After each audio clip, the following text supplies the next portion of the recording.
மண்கட்டிய துவரம் பருப்பு செய்முறை பார்த்தீங்கன்னா, ட்ரெடிஷனல் மெத்தடில செய்றோம். பாரம்பரிய மெத்தடில. ஸோ முதல்ல நாங்க எடுத்து வர கொட்டைங்கள ப்ரீ கிளீனிங் விஷயமா க்ளீன் பண்ணுறோம். அதில் பிஞ்சு கொட்டை, முழு கொட்டை எல்லாம் தனித்தனியா பிரித்து எடுத்து, அதுக்கப்புறம் செம்மண்ணை எடுத்து சலிச்சு வச்சுருப்போம். அந்த செம்மண் சலிச்சு வச்சத தண்ணியில போட்டு கரைச்சி, தண்ணி பதமும் இல்லாம கெட்டியும் இல்லாம ஒரு குழம்புனான ஒரு பதத்துக்கு வந்து கரைச்சி வைப்போம். சேறு பதத்துக்கு. அத ஊத்தி கொட்டையில நல்லா மண்ணுல ஊற மாரி பெசஞ்சிருவோம்.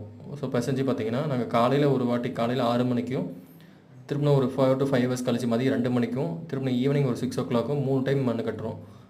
கட்டி வச்சு 12 மணி நேரம் கழிச்சு, அடுத்த நாள் காலையில 10 மணிக்கு மேல வெயில் எடுத்து உடைச்சு வெயில்ல காய வைக்கிறோம். நல்ல வெயில்ல காயிற மாரி, நல்ல வெயில் அடிக்கணும்.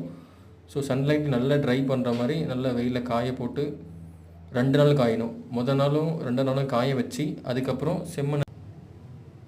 அதுக்கப்புறம் நாங்க மண்ல ஜலிச்சு பிரிச்சு எடுக்கிறோம். அப்பயும் பார்த்தீங்கன்னா, தேவையில்லாத இந்த பிஞ்சு மண்ணுங்க, குச்சிங்க எல்லாமே தனித்தனியா வந்துரும். ஸோ இது செஞ்சதுக்கப்புறம் 3வது நாள் பார்த்தீங்கன்னா, நாங்க மிஷின்ல போடுறோம். ஸோ எங்ககிட்டயும் மிஷின் இருக்கு. Unpolished machine.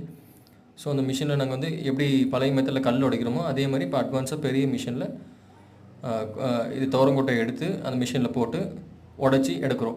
ஸோ எடுக்கும்போது பார்த்தீங்கன்னா, அதுலேருந்து வர பருப்புங்க தனித்தனியா வந்துரும். நொய் பருப்பாவும், முழு பருப்பாவும் தனித்தனியா வந்துரும். வந்ததுக்கப்புறம் நாங்க டீஸ்டோனர்ல போட்டு க்ளீன் பண்ணி சாப்பிடுற கண்டிஷனுக்கு வந்துரும். நாங்க சேல் பண்றோம். எங்ககிட்ட சில்லறையாவும், மொத்தமாவும் கிடைக்கும். தொடர்பு கொள்ளவும். நன்றி, வணக்கம்.